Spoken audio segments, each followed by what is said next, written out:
प्रभु यीशु मसीह के मधुर और मीठे नाम में आज दिनांक 27 अगस्त दिन शनिवार को हम आप सब अपन के श्रोताओं का स्वागत करते हैं। आज के मनन के लिए योना नबी की पुस्तक उसका 2 अध्याय 8 पद वचन कहता है, जो लोग धोखे की व्यर्थ वस्तुओं पर मन लगाते हैं वे अपने करुणा निधान को छोड़ देते हैं।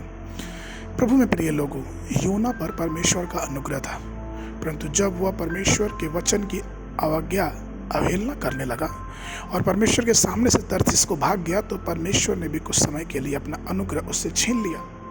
समुद्र में एक बड़ा तूफान हुआ जिससे जहाज क्षतिग्रस्त हो गया। जो लोग जहाज में थे उन्होंने योना को समुद्र में फेंक दिया। योना को निगलने के लिए परमेश्वर ने बड़ी सामर्थ्य से एक बड़ी मछली को तैयार किया, और जब योना ने उस मछली के पेट में प्रभु को याद किया तो उसे एक महान सच्चाई का एहसास हुआ कि जो लोग व्यर्थ हैं वे व्यर्थता को देखते हैं, वे अपने स्वयं के अनुग्रह को छोड़ देते हैं। राजा सुलेमान कहता है सबोपदेशक की पुस्तक उसका 1 अध्याय उसका 14 पद में कि मैंने उन सब कार्यों को देखा जो सूर्य के नीचे किए जाते हैं, देखो वे सब व्यर्थ और मानो वायु को पकड़ने के बराबर है। योना का परमेश्वर के सामने से दूर भागना और जहाज के निचले स्तर में सोने के लिए जाना व्यर्थ था। यह फिर से व्यर्थ था कि उसने एक पौधे की छाया में विश्राम किया, क्योंकि वह जिसे कीड़ा खा गया और उसके पास उपलब्ध एकमात्र छाया को छीन रहा था। दूसरा, बहुत से लोग अपनी कड़वी जड़ों और जोशीले विचार के कारण अपनी कृपा खो देते हैं।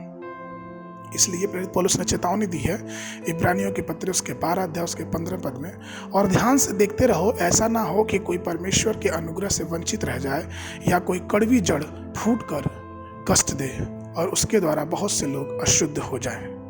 परमेश्वर ने भी साउल को भरपूर अनुग्रह दिया, जो अपने खोए हुए गधों को खोज में गया था।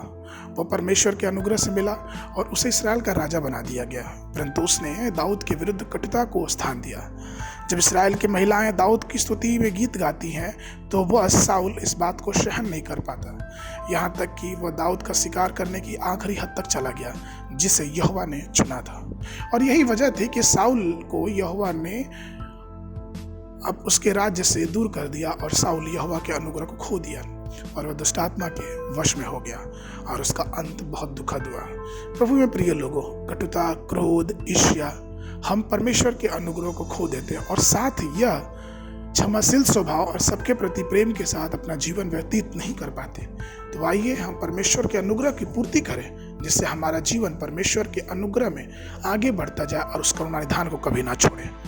मनन के लिए यहूदा की पत्री उसका 1 अध्याय 4 पद, क्योंकि कितने ऐसे मनुष्य चुपके से हम में आ मिले हैं जिनके इस दंड का वर्णन पुराने समय में पहले ही से लिखा गया था। वे भक्तिहीन हैं और हमारे परमेश्वर के अनुग्रह को लुचपन में बदल डालते हैं और हमारे अद्वितीय स्वामी और प्रभु यीशु मसीह का इनकार करते हैं।